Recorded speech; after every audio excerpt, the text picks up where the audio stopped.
Hey everybody, my name is Seth Weiner and I am your Rocktioneer. Welcome back to Coffee Connections, where we talk to innovators in the nonprofit world here in Atlanta. And today we've got a special episode for you. It's summertime. It is summer. And what do people do in the summer? Kids go to camp. And today we're talking to Camp Twin Lakes. So I'm going to get into that in just a minute. For those that are joining us for the first time, welcome. For those that are back, thanks for coming back. And as a reminder, coffeeconnections.live, all 51 episodes are available, so you can watch them. And we're going to be putting them on audio as well for those that just want to listen and not look at this face. I wouldn't either. I totally get it. It's a beautiful day. I hope you're having a beautiful day wherever you are or whenever you listen to this. Fundraising is coming up for a lot of folks. And I always try to give a nugget in the beginning. And this one is when you're starting to think about next year, your first event back. Maybe it's been a year. Maybe for some it's 2 years, some longer. But a lot of folks, it's 2 years since you've had that gala again. Well, think about how you're going to do that. How much time do you want to put into it? How much time do you want your supporters to be able to celebrate? And it might mean tweaking it a little bit. So think about all the ways you can make changes for the better with your fundraising. And to help you do that, I'm going to continue updating my blog at yourrocktioneer.com with tons of different suggestions, ideas, and things just to get you thinking. All right, enough about me. Let's get into the show, shall we? Today's guest is Dan Matthews, the Chief Operating Officer for Camp Twin Lakes. Now, Camp Twin Lakes, you wonder, what is Camp Twin Lakes? Well, let me tell you something about Camp Twin Lakes.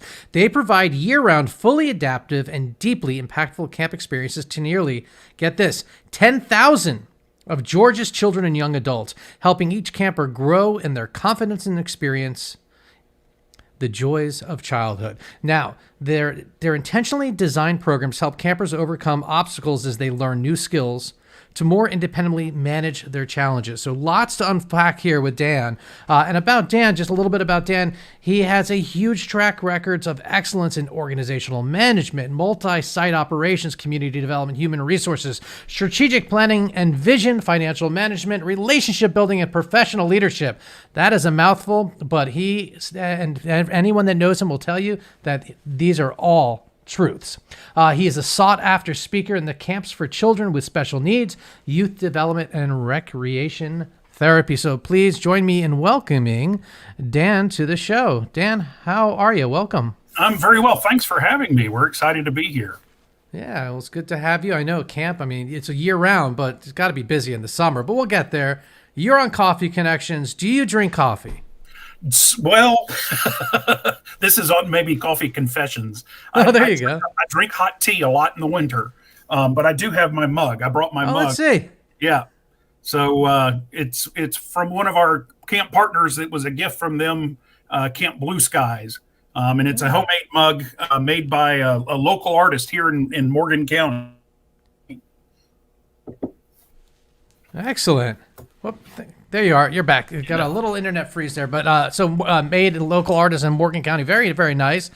So you don't drink that much coffee, but you drink tea, hot tea in the winter. So what about summer? You an iced tea drinker, iced coffee maybe? Well, I would do like iced coffee occasionally. I drink a lot of iced tea, unsweetened iced tea for me, and a lot of water here at camp. So we drink a lot of water here at camp. So, well, in Georgia, you got to. All right. Well, Any favorite coffee spots that you come to when you come through town?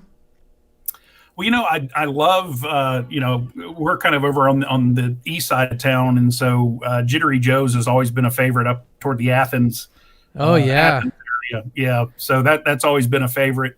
Um, and there's a great one in Watkinsville that I spend a fair amount of time in to do get some meetings done there and that kind of thing. Enjoy that, but of course, Starbucks is always the quintessential. Yeah, there's one everywhere, so there that's is. always But easy. There's one right down from our office in Atlanta, so we spend a fair amount of time there too. yeah, that Jittery Joe's though. You ever have the Wake and Bake Terrapin brew, Terrapin Hmm. beer? They do a Wake and Bake with the Jittery Joe's coffee. Yep. I always get a kick out of that. Yeah, it's great. All right. Well, coffee talk. Well, if you're not a coffee drinker, then I'm not going to ask you how you drink your coffee, but I will ask you to talk about Camp Twin Lake. Well, thank you. Yeah. So Camp Twin Lakes, as you already mentioned and mentioned so well, is a nonprofit organization that works in partnership with over 60 different nonprofits across the city to provide camp opportunities for children who might not otherwise have them. So we actually do that at two sites. We have a site in Rutledge, Georgia, which is sort of just east of Covington, and another site in Winder, Georgia, which is up near Athens. And we run those sites year round. In the summer, of course, it's week-long camps for children with a variety of diagnoses and situations. It's children who are, recovering from cancer, who have diabetes, who are in foster care, who are in, different circumstances in their lives that, would make summer camp impossible. So we started actually almost 30 years ago, and were born out of a camp called Camp Sunshine, which is a camp for children with cancer. And Camp Sunshine was competing for space at summer camps across the north part of the state. They were going to the Jewish Community Center camp in Cleveland, and one summer the Lung Association had a camp for children with asthma, and for their week. So Camp Sunshine was week, and our founder name is Hurt. He's the president. He was on the board of Camp Sunshine and found out that there were all these Organ Week camps for children with special needs who were competing for space, and so he had the idea of having those groups, and there were 7 initial groups that came together to support the building of Camp Twin Lakes, and that's where I sit today in Rutledge, Georgia. And then over the years, we've gone from those 7 partners up to now over 60, where we serve adults and children year round through, of course, our summer camps, which are our signature program, week-long summer camps where kids get to come to camp and be surrounded by kids facing the same challenges that they have. Last week we had family camps here for children with cancer. We have already had camps this year for children with craniofacial differences, for epilepsy. And then in the coming weeks, we'll be serving children with cardiac issues, children with spina bifida, children with all sorts of different illnesses. And then in the fall and spring, we actually serve families primarily on weekends where the entire family gets to come to camp. And all of those families have a child with a specific diagnosis, and they're able to meet other families facing similar challenges. And those are weekends that are very empowering for our families. It's often rare to be able to meet other families that are facing the same circumstances, whether that's an illness, a disability, or some other kind of life challenge. And people really get lots of strength from that. And that's really the goal, is that when they come to camp, they're able to learn skills and coping mechanisms that help them be more productive and more capable 51 weeks of the year. And we've been doing this 28 years, and continue to grow every year. And actually just this past week, we actually broke ground on our third year-round site that Oh, we will be building here in Rutledge on our current property. But it will be an autonomous camp and run independently and provide space for 3,500 more campers. The 10,000 you mentioned, we serve now at our two sites, and really, we're at our capacity. And so our board before COVID, paused us for a short time. We have a chance to grow, and we have a number of our partners who have a need to grow. They have a waiting list. They're not able to get all of their kids into camp. And we have a number of organizations that would like to come and have camp here, but we're not able to do that because of our capacity. So we'll be opening those doors for the new site. We officially broke ground last week. We'll actually have the bulldozers on site doing, starting that work next month. And by the summer of 2023, we'll be able to serve, between 3,000 and 4,000 more campers a year. And so we're also in the process of finding groups and talking to organizations that don't have a camp program about what it could do for their populations and how it could really have great impacts on the children that they serve and the families that they serve. So we're in a growth mode, which is exciting. Of course, COVID has dampened that a bit. We went from serving, as we mentioned, 10,000 campers a year to 2020 when we were only able to serve really about 2,500 or so in camp. We did do some virtual camping, but our numbers were significantly down. But we're rebounding this year and look to be back at our 10,000 for 2022. And then 2023, hopefully we'll be hitting closer to that 13,000. that's amazing. So with the campers, are they all Georgia campers or are they from other states? Yeah, so most of our campers are Georgia campers. We have a number of camps that do serve a regional scope, so it's kind of the southeast. And we actually have a couple of camps that are national in scope. So I think the numbers are around 90% come from Georgia, and then the bulk of the rest come from sort of the connected states, and then Sure.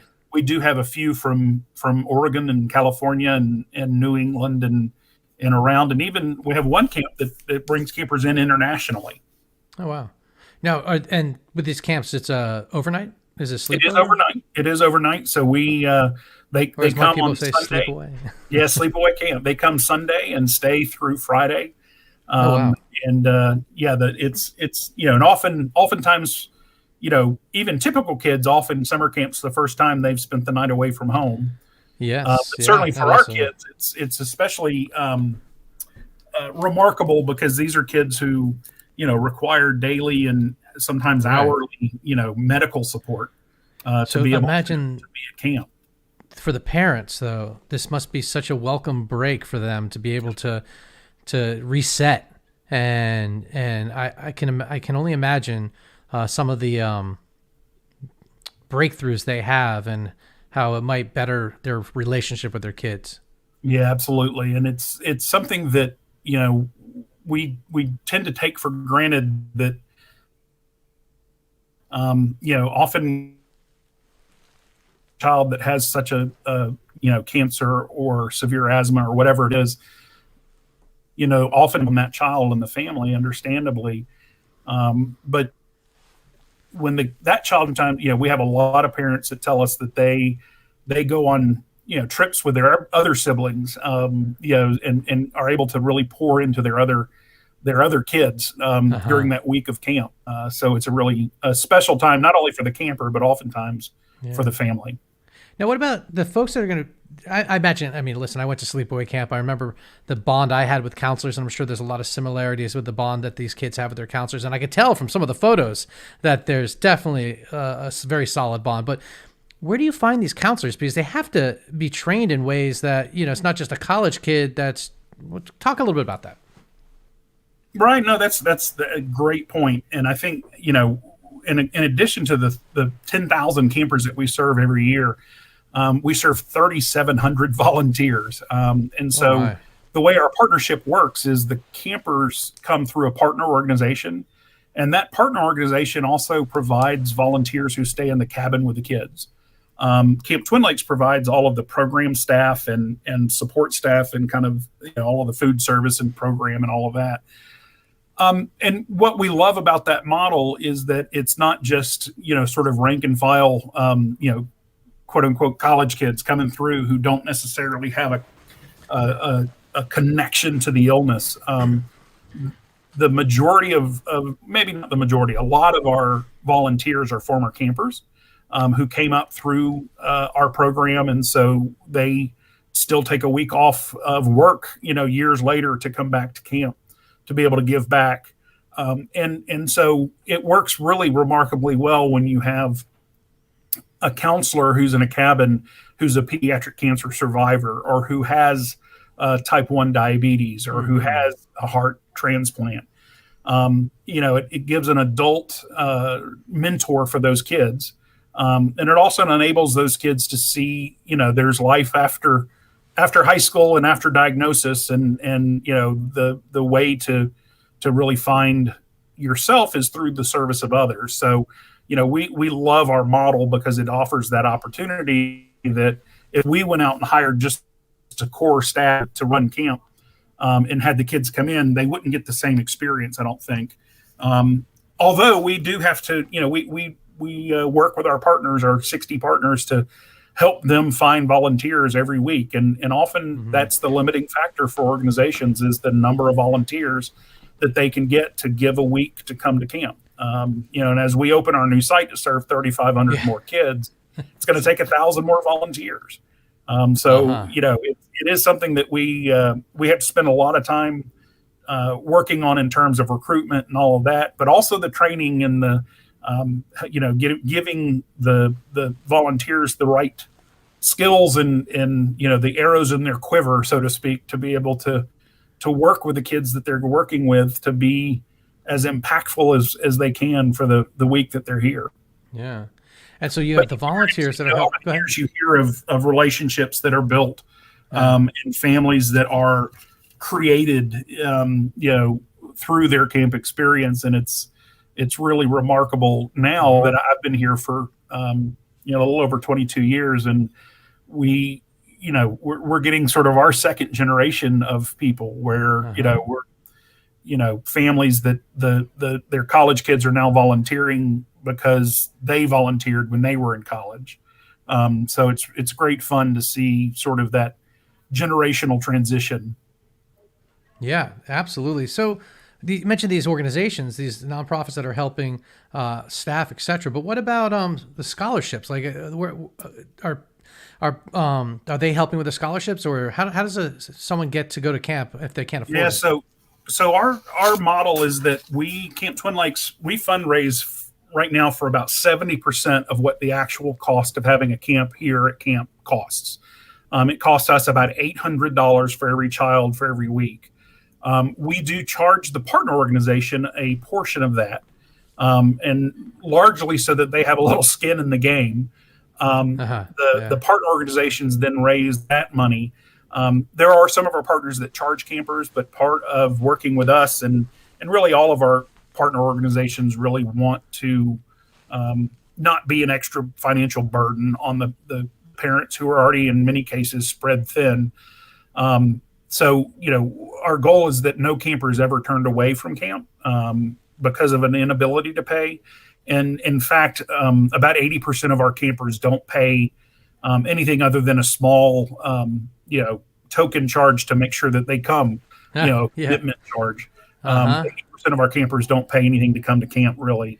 And then the other 20% who do pay, more often than not, are heavily scholarshiped. So we have to raise that money. We have to raise about $3 million a year just for our operations, which really, is the equivalent of basically giving every child who comes a $550 scholarship. Right. Well, let's talk about that. That's a lot of money to have to raise every year, and this is a year-round operation. It's not like summer, like it's not the lawn business. It's not summer camp that you open up your 2 months and the rest of the year you're fundraising. I mean, Right. this is year-round. So where does Camp Twin Lakes get its funds? And I know there's different programs, but talk a little bit about where the bulk of the money comes from and how that all works. Yeah, absolutely. We are just so blessed by the Atlanta and Georgia, really the whole community, and the $3 million a year.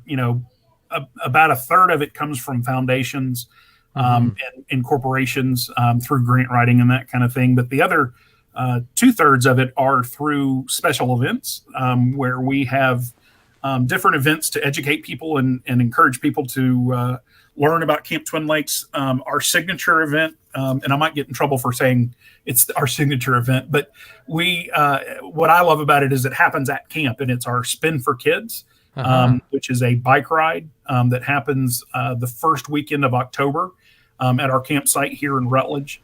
And that can do anything from a century to a 5 mile fun ride, and even less if you need to. But that's a great day because our partners are involved. We have campers here who are participating, and people come out, ride their bikes in back here at camp with a day filled with music and camaraderie. And we often have companies like Taco Mac, who's a tremendous sponsor of ours. They provide lunch for everybody, and Sweetwater brings the beer truck out. So it's a great day with music and just great camaraderie. And we will raise close to $500,000 a year with that program. Oh, that's fantastic. That's incredible. Is that mostly through sponsorship though, or is that right? From So it's actually a friends asking friends for fundraising. So when you sign up to ride, you commit to raising $250. I love it. And many of our organizations or many of our clientele will raise a lot more than that. Sure. What I love about that too is our partners, the partner organizations, get to have a team. Oh yeah. And any money they raise by their team goes to offset the fee they pay us. So we have a number of partners who are small volunteer-driven organizations who don't have big budgets, but they're able to plug into sort of this professional fundraising event and pay a lot of their expenses through that event. I gotta ask, do you guys do an auction or anything like that there? We don't, but that's certainly something we should look at because we end up having a pretty captive audience. We've done. We also have a partners card event, which is a shopping card where we sell a shopping card for $75, and it's good for a 10-day period, typically in October, November, late October, early November, sort of before the holiday rush of shopping. But you get 20% off at about 400 retailers in Atlanta, but they're the retailers that don't often have sales, and so it's really a great thing, and that'll raise $300,000 or $400,000 as well. So it's incredible. Wow, that's fantastic. Sounds like so. How long has that been going on? Because that's really well developed. That's impressive. Yeah, the partners card has been, since about 1997, I believe. It's been around. It was really our first signature, program. The Spin for Kids has been around about 10 or 15 years. We continue the other events that we hold throughout the year. We do a radiothon with a sports station in Atlanta. We do, of course, have a golf tournament at East Lake that our Matt Kuchar, who's pro golfer, who's been very good to us, always is our honorary chair. That's good. And then we have a lot of organizations that will do events for us on our behalf. I was going to say, because I've seen like things at Sweetwater and things at Smith's Old Bar and a lot of Atlanta, even restaurants that all of a sudden are just like, there's a little thing going on to add a little bit of your, extend. You got your tip and then a little extra for or 10% or whatnot. Yeah, I love that. And Taco Mac's a great example of that. They've been with us for ages, and we get a portion of every time they sell a kid's meal, they give us a little bit. And it ends up being, a significant gift every year. And it's really, the restaurant industry, especially in Atlanta, is where we started. Because of Doug's, our founder's business and liquor Hmm. distribution. He has had a lot of ins with restaurants, and those were really our first donors. Bob Amick was one of our original board members and helped design the kitchen here at camp. So we have a lot of great history with the restaurant industry in Atlanta. That's fantastic. And folks, I'm going to direct you to, if you're listening, camptwinlakes.org. And for those looking, make a donation. Oh, you can make a donation at home too, if you're just listening. But I put that make a donation button up because consider what that donation will do. And on that note, I keep thinking about these kids. You say sometimes they're there for a week. And I just imagine a kid that might have whatever it might be, whatever they're struggling with. They're not alone when they get to camp. And I'm curious how long it takes for them to realize, look around and be like, I'm like everyone else. And to lose that uncomfortable thing that they're going to look at me, they're going to, whatever that is. And so I'm curious how long it takes for them to settle into that and transition. It's funny. At camp, we call it their cool hat. How long does it take them to take off All their right. cool So you know what hat? I'm talking about. Yeah. And, it's funny. You get repeat campers that come back, year after year, and they're quick to lose the cool hat. And typically, they arrive after lunch on Sunday, and usually by the end of dinner, when people start doing the chants and the cheers and everything in the dining hall, that's when you start to see people, especially the new campers, really just relax and start to really take in that they're in a really special place. Yeah.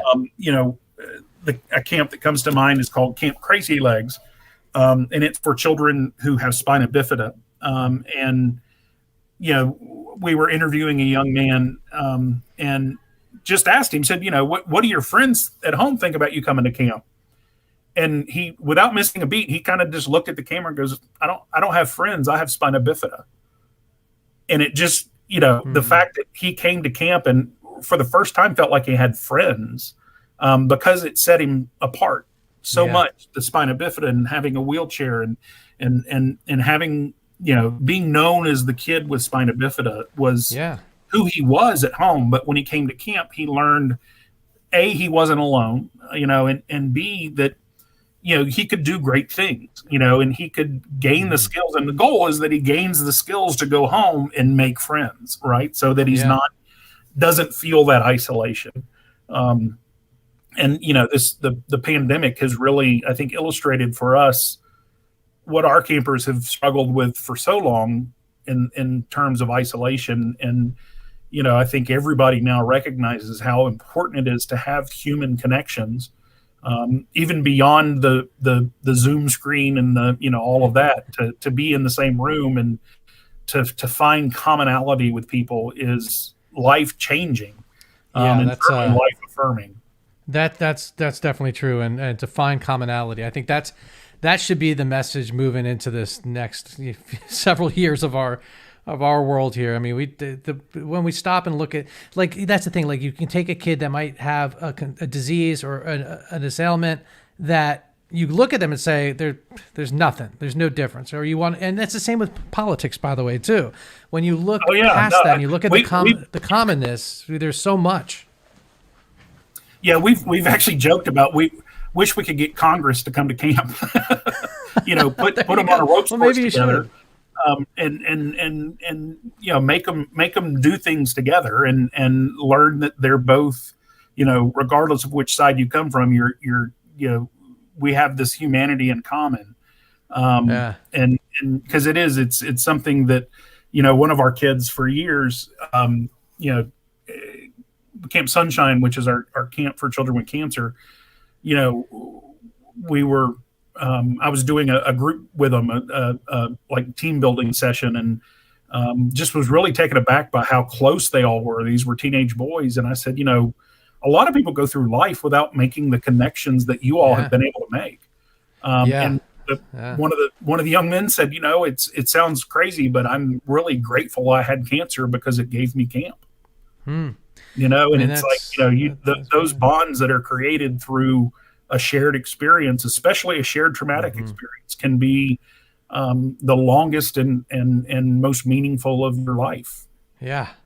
That's wonderful. I mean, yeah, I just so much. I really appreciate what you do for everyone, and it's just so great to hear about the new ground being broken and the number of people that you're going to be able to increase helping, and it's just wonderful. So I want to direct everyone once again to camptwinlakes.org. There's, I imagine, volunteer opportunity. I know there's volunteer opportunities. I was looking at the page earlier.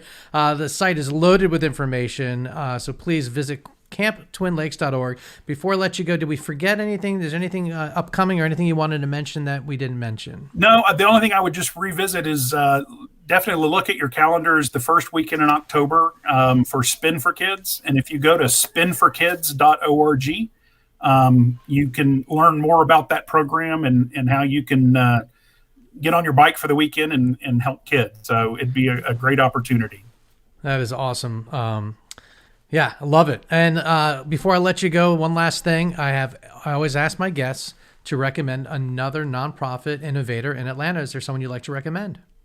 Gosh, there's so many. We are blessed to work with over 60 different partners for our organization. And I think the person I would suggest would be a really unique program that we work with called Kids to Leaders. Christina Cummings is their executive director. And they're a program for children of incarcerated parents. And they have a great track record of making really incredible impact. Yeah, sounds like an interesting story too. It's called Camp Hope, but they do year-round programs and do great work. So I'm happy to introduce you to Christina Cummings at Kids to Leaders. That would be great. Thank you so much. And Dan, thanks so much for your time. It was a pleasure talking to you. We could talk for hours. I know it. And you'll see this face at one of your events coming up. I can't wait. Thank you so much. We appreciate the opportunity to share about us, and just invite everybody to look up Camp Twin Lakes on the web and come see us when you can. All right. Thanks, folks. We'll be taking a little bit of a break for most of July and picking up in the middle of July with some announcements and things like that. But in the meantime, coffeeconnections.live for all your Coffee Connection episodes. Thanks, everyone. Have a great day.